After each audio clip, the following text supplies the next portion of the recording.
In the previous classes, we have already studied how income elasticity of demand determines whether the good is inferior or normal, right?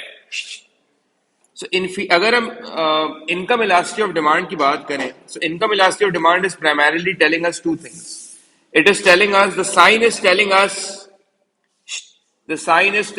that whether the good is inferior or normal, right? The sign is telling whether the good is inferior or normal, and the elasticity is telling us whether the good is normal elastic or normal inelastic. The coefficient is telling us whether the good is normal elastic or normal inelastic, or whether it is inferior elastic or inferior elastic. So basically, income elasticity of demand is telling us two things. The sign is telling us whether it is normal good or inferior good. The coefficient is telling us whether it is normal elastic or it is normal inelastic. ठीक है जी? तो अगर normal elastic है तो वो एक तरह से आपकी समझ लें कि वो सेंसिटिविटी बता रहा है कि वो नॉर्मल गुड तो है, बट वो कितना सेंसिटिव है टू एन इनकम चेंज. अगर वो नॉर्मल इलास्टिक है तो बता रहा है कि it is less sensitive to an income change. Similarly, if it's inferior good, so if the higher the coefficient, the more inferior elastic it is. It is basically telling us, in other words, you can say it is telling us how responsive or how sensitive that inferior good is to an income change. Right? A small change in income, a tiny change in income can determine a large fall in quantity demanded if it's an inferior good, which means that it's income elastic, and vice versa. Even a large change in income, can have a very little impact on the inferior good or the normal good, which means that it might be normal inelastic or inferior inelastic. So whenever you're talking about income elasticity, you have to talk about the sign and the coefficient both, and then explain them as well. बहुत important सवाल आपके past paper का, very important. आप past papers खोलें, आपको अंदाजा हो जाएगा कि इस पर्टिकुलर टॉपिक की सिग्निफिकेंस कितनी है. Business significance of income elasticity. Suppose करें बेटा, अगर मुझे अब कोई बाहर इस तरह बातें होती हुई नजर आई, मस्ती करनी है, तफरी करनी है, तो प्लीज बाहर चले जाएं. आपके लिए आपके लिए अच्छा है, आप एंजॉय भी करेंगे और मैं भी पढ़ा सकता हूँ. ठीक है. बिजनेस सिग्निफिकेंस ऑफ वाईडी की अगर हम बात करें ना, तो बिजनेस सिग्निफिकेंस ऑफ वाईडी का मतलब है कि फरहान का बिजनेस है और फरहान ने अपनी पूरी कोशिश करी है कि वो अपने प्रोडक्ट को बेहतर से बेहतर बनाए. सारा फरहान ने कोशिश करी है कि वो अपने प्रोडक्ट की क्वालिटी अच्छी रखे. फरहान ने कोशिश करी है कि वो अपने प्रोडक्ट की प्राइस कम रखे. हालांकि फरहान के पास कंपेटिटर्स भी हैं. हमजा बिलाल इसका बहुत मेजर कंपेटिटर है. क्या नाम है? फरहान इसका फरहान नंबर 2 इसका बहुत मेजर कंपेटिटर है. ये बंदा इसका बहुत मेजर कंपेटिटर है. इसको नींद नहीं आती, रात भर ये सोचता रहता है पता नहीं ये लोग अपने प्रोडक्ट की क्वालिटी जो है वो क्या कर रहे होंगे.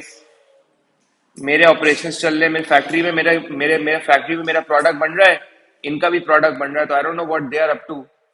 क्या मेरा प्रोडक्ट बिकेगा नहीं बिकेगा. He is always concern. तो एडवर्टाइजिंग भी अच्छी करते हैं. इनका प्रोडक्ट इलास्टिक है, डिमांड उसकी इलास्टिक है. और मजे की बात ये कि डिमांड इलास्टिक जो होती है ना, विद रिस्पेक्ट टू प्राइस भी होती है, विद रिस्पेक्ट टू इनकम भी होती है. और आगे भी एक और भी पढ़ेंगे हम इलास्टिसिटी को, क्रॉस इलास्टिसिटी बोलते हैं. अगर हम बात करें कि इसके प्रोडक्ट की डिमांड इलास्टिक है विद रिस्पेक्ट टू प्राइस, क्यों इलास्टिक है? इसलिए इलास्टिक है बिकॉज हमजा बिलाल इसका बहुत मेजर कंपेटिटर है. अगर हल्की सी भी प्राइस ही ऊपर कर देगा ना, इसके सारे कस्टमर हमजा के पास चले जाएंगे. तो फरहान ने क्या सोचा? फरहान ने सोचा मैं प्राइस गिरा दूंगा. फरहान ने क्या सोचा है? मैं प्राइस गिरा दूंगा. इंपॉर्टेंट बात यह है कि अगर ये प्राइस गिरा देगा ना, तो हमजा के, फरहान के और इनके सारे कंपेटिटर्स जो कस्टमर्स हैं वो इनके पास आ जाएंगे, बिकॉज इनका गुड जो है वो प्राइस इलास्टिक है और काफी सिग्निफिकेंटली प्राइस इलास्टिक है. सो अगर ये प्राइस गिराएगा बुरहान, तो टोटल रेवेन्यू उसका बढ़ जाना चाहिए, because obviously he has a lot of competition. ठीक है. क्या is price the only factor that he should be concerned about? इसका गुड नॉर्मल गुड है. एक तो उसका गुड नॉर्मल गुड है. क्या है? नॉर्मल गुड है, प्लस उसकी पीडी ग्रेटर देन 1 है, और कोफिशिएंट की वैल्यू भी काफी सिग्निफिकेंटली हायर है, which indicates that the good is highly price elastic. So he decides to reduce the price of the product in order to increase total revenue, and that's a good decision that he's making based on the stats of the PD that he has. इस तरह लिखेंगे exam में. ठीक है, fine, agreed. Good decision. We appreciate what you are doing. एक एक मसला खड़ा हो गया यहाँ पे सारा. मसला ये है कि इसका जो गुड है ना वो नॉर्मल गुड है, विच मीन्स कि इसकी वाई डी का साइन प्लस है. ठीक है, माना वाई डी का साइन प्लस है. इसकी पीडी है प्लस, सॉरी, इसकी पीडी है प्लस होगी या माइनस होगी? वाई पीडी पीडी माइनस होती है प्लस होती है? शुक्र, -3 है इसकी पीडी. लेकिन वाई डी इसकी प्लस, वाई डी इसकी जो है वो +6 है. क्या मतलब है प्लस? कॉपी नहीं करना, कॉपी नहीं करना, वैसे तो रिकॉर्ड हो रहा है सब. +6 का क्या मतलब है? बुरहान बताएगा +6 का मतलब. एग्जाम में एक बहुत इंपॉर्टेंट सवाल आता है, discuss whether Y D is more important for business और PD is more important for business. क्या करेंगे? इसका प्रोडक्ट इनकम इलास्टिक है. वाई डी 6 का मतलब क्या है बुरहान? इनकम इलास्टिक और नॉर्मल है. नॉर्मल इलास्टिक बोलेंगे. 6 का मतलब है इलास्टिक, प्लस का मतलब है नॉर्मल, तो अब क्या बन जाएगा? नॉर्मल इलास्टिक बोलेंगे. इसका प्रोडक्ट नॉर्मल इलास्टिक है. पाकिस्तान में हालात बहुत बुरे चल रहे हैं. बिजनेस कॉन्फिडेंस डाउन हो रहा है, कंज्यूमर कॉन्फिडेंस डाउन हो रहा है, कंज्यूमर एक्सपेंडिचर्स गिर रहे हैं, एग्रीगेट डिमांड पाकिस्तान की गिरती जा रही है. सही है. इनकम्स गिर रही है इकोनॉमी के अंदर. क्या गिर रही है? इनकम्स गिर रही हैं. हम ये कह सकते हैं कि जब इनकम्स गिरती हैं, एवरेज इनकम्स गिर रही है इकोनॉमी में, people are getting unemployed, recession आ रहा है इकोनॉमी में. रिसेशन स्टार्ट होने के अब चांसेस हैं, अब प्रिडिक्शन आ गई है, रिसेशन आ रहा है और अब आएगा. थोड़े बहुत उसके सिम्टम्स नजर भी आ रहे हैं. लेट्स सपोज पाकिस्तान में. अब मुझे एक बात बताओ, इसका गुड तो नॉर्मल गुड है और लग्जरी है. जब रिसेशन आएगा तो इसके प्रोडक्ट की डिमांड कम हो जाएगी. इसके प्रोडक्ट की इनकम गिरेगी तो डिमांड कम हो जाएगी. अब ये परेशान हो रहा है कि यार मतलब मेरा प्रोडक्ट वैसे तो प्राइस इलास्टिक है और नॉर्मल इलास्टिक भी है. मैं प्राइस गिरा रहा हूं टोटल रेवेन्यू बढ़ाने के लिए, लेकिन अब रिसेशन भी आ रहा है और रिसेशन आ रहा है और मेरा प्रोडक्ट हाईली इनकम इलास्टिक है, हाईली डिपेंडेंट है ऑन ऑन इनकम्स. ये तो मसला हो जाएगा. ये तो कंफ्यूजन हो रही है यार, मतलब ये तो कॉन्ट्रडिक्शन आ रही है. मैं क्या करूं? मैंने तो पढ़ा था कि प्राइस गिराऊंगा और मेरा टोटल रेवेन्यू बढ़ जाएगा बिकॉज मेरा प्रोडक्ट के सब्स्टिट्यूट से मेरा प्रोडक्ट प्राइस इलास्टिक है. लेकिन क्योंकि मेरा प्रोडक्ट अब इनकम इलास्टिक भी है और अगर मैंने रिसेशन प्रिडिक्ट कर लिया है, समझ रहे हो, समझ रहे हो, समझ रहे हो ना, समझ रहे हो ना, तो अगर मेरा प्रोडक्ट जो है वो इनकम इलास्टिक भी है तो अब क्या होगा? अब तो अगर इनकम गिर तो प्राइस गिराने का फिर फायदा नहीं हुआ, फिर ये स्ट्रेटजी फेल हो जाएगी. अब यहाँ पे कॉन्ट्रडिक्शन आना शुरू हो गया. समझ में आ रही है? मैं एक पिक्चर क्रिएट कर रहा हूँ तुम लोग के सामने, अंडरस्टैंड करवा रहा हूँ इन दोनों में रिलेशन क्या है, बिकॉज एग्जाम का क्वेश्चन है 12 मार्क का. ये क्लियर? अब इसकी वजाहत मैं आगे जाके करूंगा जब मैं पढ़ाऊंगा. अभी पढ़ा रहा हूं बिजनेस सिग्निफिकेंस ऑफ वाईडी. बिजनेसेस के लिए क्यों जानना जरूरी है? सिंपल सी बात है कि बिजनेस सिग्निफिकेंस क्या है वाईडी की. बुरहान को क्यों जानना जरूरी है, फरहान को क्यों जानना जरूरी है कि इनका मिला. अभी तक फरहान सिर्फ कंसर्न था प्राइस इलास्टिसिटी पे. फरहान को इससे लेना देना था कि अगर प्राइस गिराएंगे टोटल रेवेन्यू कैसे बढ़ेगा. मैंने फरहान को बताया, ओ भाई तुम्हारे प्रोडक्ट की नेचर नॉर्मल गुड है, तुम क्या कर रहे हो, तुम्हारा प्रोडक्ट हाईली इनकम इलास्टिक भी है, तुम इनकम्स पे भी तुम्हारा प्रोडक्ट की डिमांड डिपेंडेंट है. क्या लिखा हुआ है मैंने कि YD can provide businesses crucial information regarding the relationship of demand for the good they are producing and income. YD tells us what is the connection of income and the demand for goods and services. इन दोनों में क्या connection है ये हम पढ़ चुके हैं. It also tells us, listen to the, just follow the board and listen to me carefully. It also tells us whether they are normal or inferior. ये भी हम पढ़ चुके हैं. It also tells us business to what extent the quantity demanded for a good is responding to a change in income in the economy. In the economy में अगर income changes आ रहे हैं, हम इंडिविजुअल कंज्यूमर की बात नहीं कर रहे सर, हम पूरी इकोनॉमी में इनकम चेंजेस की बात कर रहे हैं. द इंफॉर्मेशन, दिस इंफॉर्मेशन, अब ये जो इंफॉर्मेशन है ये तुम्हारे बिजनेस सिग्निफिकेंस ऑफ वाईडी का ओपनिंग पैराग्राफ बन जाएगा पास्ट पेपर का. This information is highly significant in preparation of expected बूम्स और रिसेशन इन द इकोनॉमी. अगर मुझे मालूम है कि मेरा प्रोडक्ट जो है वो हाईली इनकम इलास्टिक है और नॉर्मल इलास्टिक है, तो अगर मैं रिसेशन प्रेडिक्ट कर रहा हूं इकोनॉमी में, तब मेरे क्या अप्रोच होगी? ऑपरेशनल लेवल पे, मार्केटिंग लेवल पे, हायरिंग ऑफ लेबर की लेवल पे, प्रोक्योरिंग रॉ मटेरियल की लेवल पे, प्रोडक्शन लेवल पे मेरी क्या अप्रोच होगी, ये सब डिपेंड करेगा तुम्हारी वाईडी पे। समझ में आ रही है बात? hiring, procurement of raw material, hiring of labor, expanding, hiring of machinery, all these things, marketing level पे, it is dependent on your YD as well. कैसे? ऐसे अब देखते हैं कैसे। समझ आ रहा है बुरान? सबसे पहली चीज, if the business has calculated the YD for its product to be +4, assume कर रहे हैं कि उसकी YD +4 है। क्या है? +4। वैसे तो ऊपर मैंने एग्जांपल +4 दिए क्योंकि मैंने यहाँ +4 से लिखा हुआ है, तो हम +4 लेके चल रहे हैं, वरना मैं +6 भी लिख दूं यहाँ पे। +4 है। क्या है? YD क्या है? +4 है, which is greater than 1, which means कि इट इज, प्लस का मतलब हो गया कि वो नॉर्मल है। प्लस का मतलब नॉर्मल है, इसका मतलब कि वो नॉर्मल इलास्टिक है। और अगर वो +4 है, it means it is a normal good with income elastic demand. ठीक है?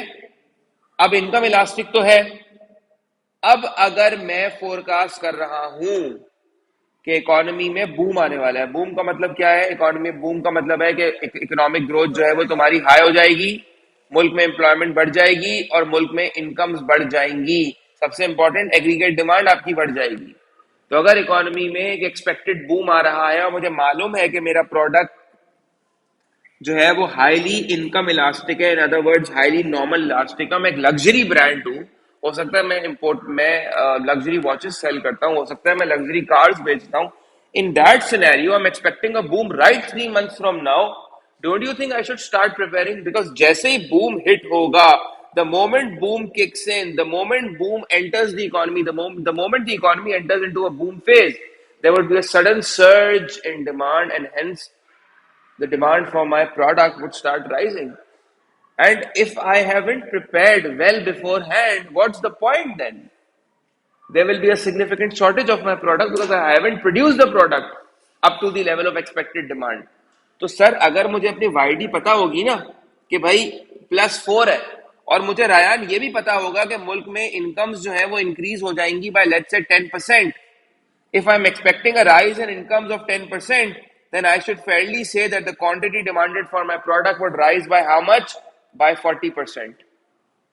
So if I have prepared, मैंने estimate लगा लिया कि 40% से मेरी quantity demanded rise होगी, मेरे पास 40% increase in sales and revenues आ सकते हैं. So don't you think I would start preparing and hiring the appropriate or the right amount of labor according to this statistics, and the right amount of raw material, and the right amount of marketing budget I will allocate, and the right amount of sales budget I will allocate? Obviously, this is how it helps businesses operational and planning decisions. समझ आ रही है बात?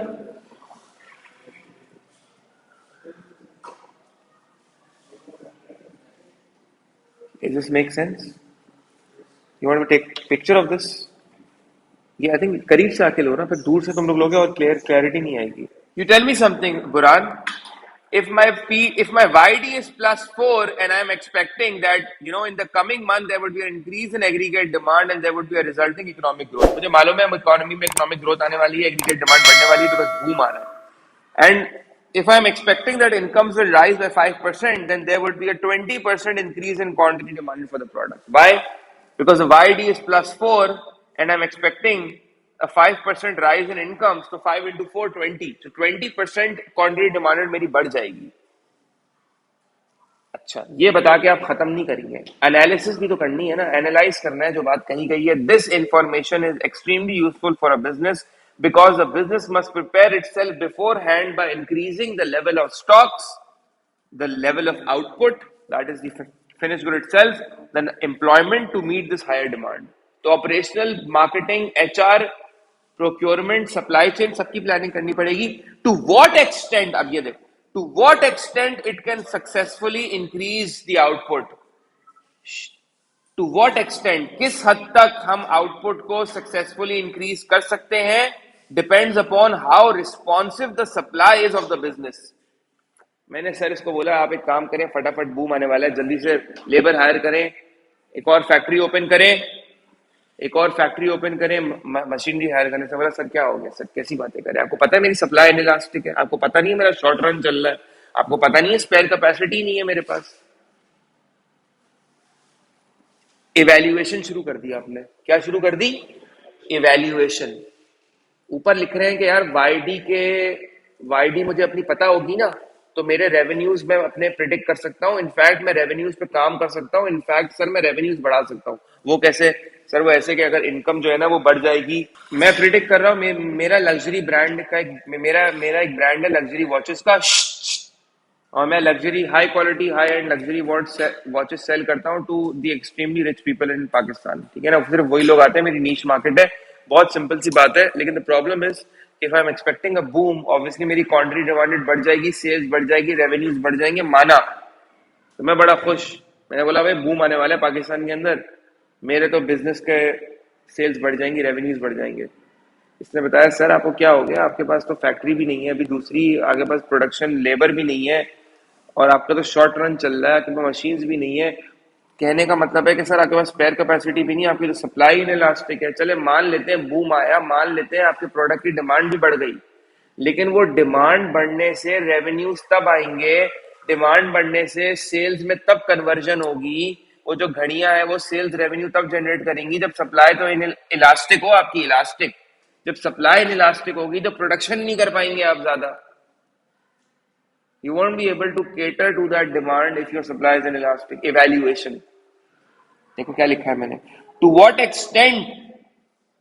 extent it can successfully increase output depends upon how responsive the supply of the business. In which case, if the business knows, और अगर business को ये मालूम है, गधे इधर ध्यान दे दो, अगर बिजनेस को ये मालूम है, अगर बिजनेस को ये मालूम है कि उसकी सप्लाई इनइलास्टिक है, रायान अगर मुझे मालूम है कि मेरी सप्लाई इनइलास्टिक है और मुझे मालूम है कि मेरी सप्लाई इनइलास्टिक है, तो it must try to make it more responsive by investing in labour, stocking up raw material, production and buffer. Buffer stock buffer में रखें, रॉ मटेरियल भी बफर में रखें, फिनिश गुड भी बफर में रखें, वेयर हाउस फैसिलिटी जनरेट करें, अपने प्रोडक्ट की शेल्फ लाइफ बढ़ा दें। बिल्कुल लगेगा। Then you need, yes yes, I am not saying नहीं लगेगा। Increase the amount of labour, increase the amount of machine, stock up raw material, try to make your supply more elastic so that you increase storage capacity. If the खुद सोचो, if the firm is unable to hire more workers और resources in the short run, Ryan, खुद सोचो, if you are unable to hire resources in the short run, then it must increase the productivity of its workers through training and specialization. क्या मतलब हुआ? फरहान ने मुझे बोला कि सर मैं, आप बात तो सही कर रहे हैं, लेकिन अभी मैं शॉर्ट रन में मजीद वर्कर्स हायर नहीं कर सकता, मैं नहीं कर सकता वर्कर्स हायर। तो कोई सोल्यूशन बताए ना। अभी आपको पता है बूम आने वाला है पाकिस्तान के अंदर, लेबर की वैसे भी शॉर्टेज चल रही है, अब क्या करूं मैं? तो मैंने बोला एक काम करो, तुम्हारे पास एग्जिस्टिंग बंदे किसने? इसने बोला सर मेरे पास एग्जिस्टिंग 10 लोग हैं। मैंने बोला इन 10 लोगों की ट्रेनिंग करा, उनको स्पेशलाइज करो, इनकी प्रोडक्टिविटी बढ़ा दो। क्या बढ़ा दो? प्रोडक्टिविटी बढ़ाओ उनकी। A rise in productivity or the rise in quality will compensate and offset the required number of extra workers you will be needing. मेरा एक ब्रांड है लग्जरी वॉचेस का, और मैं luxury high quality high and luxury watches sell करता हूँ to the extremely rich people in Pakistan. ठीक है ना? सिर्फ वही लोग आते हैं, मेरी नीश मार्केट है। बहुत सिंपल सी बात है। लेकिन the problem is, if I am expecting a boom, obviously मेरी क्वांटिटी डिमांडेड बढ़ जाएगी, सेल्स बढ़ जाएगी, रेवेन्यूज बढ़ जाएंगे, माना। तो मैं बड़ा खुश।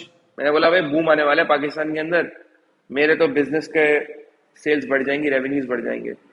इसने बताया सर आपको क्या हो गया, आपके पास तो फैक्ट्री भी नहीं है अभी, दूसरी आगे पास प्रोडक्शन लेबर भी नहीं है, और आपका तो शॉर्ट रन चल रहा है, आपके पास मशीन्स भी नहीं है। कहने का मतलब है कि सर आपके पास स्पेयर कैपेसिटी भी नहीं है, आपकी तो सप्लाई इनइलास्टिक है। चले मान लेते हैं बूम आया, मान लेते हैं आपके प्रोडक्ट की डिमांड भी बढ़ गई, लेकिन वो डिमांड बढ़ने से रेवेन्यूज तब आएंगे, डिमांड बढ़ने से सेल्स में तब कन्वर्जन होगी। वो जो घड़ियां है वो सेल्स रेवेन्यू तब जनरेट करेंगी जब सप्लाई तो इलास्टिक हो, आपकी इलास्टिक। जब सप्लाई इनइलास्टिक होगी तो प्रोडक्शन नहीं कर पाएंगे आप ज्यादा। You won't be able to cater to that demand if your supply is inelastic. Evaluation. देखो क्या लिखा है मैंने। To what extent it can successfully increase output depends upon how responsive the supply of the business. In which case, if the business knows, और अगर business को ये मालूम है, गधे, इधर ध्यान दे दो। अगर बिजनेस को ये मालूम है, अगर बिजनेस को ये मालूम है कि उसकी सप्लाई इन इलास्टिक है, रायान, अगर मुझे मालूम है कि मेरी सप्लाई इन इलास्टिक है और मुझे मालूम है कि मेरी सप्लाई इन इलास्टिक है, तो it must try to make it more responsive by investing in labour, stocking up raw material, production and buffer. Buffer stock buffer में रखें, रॉ मटेरियल भी बफर में रखें, फिनिश गुड भी बफर में रखें, वेयर हाउस फैसिलिटी जनरेट करें, अपने प्रोडक्ट की शेल्फ लाइफ बढ़ा दें। बिल्कुल लगेगा। Then you need, yes yes, I am not saying नहीं लगेगा। Increase the amount of labour, increase the amount of machine, stock up raw material, try to make your supply more elastic so that you increase storage capacity.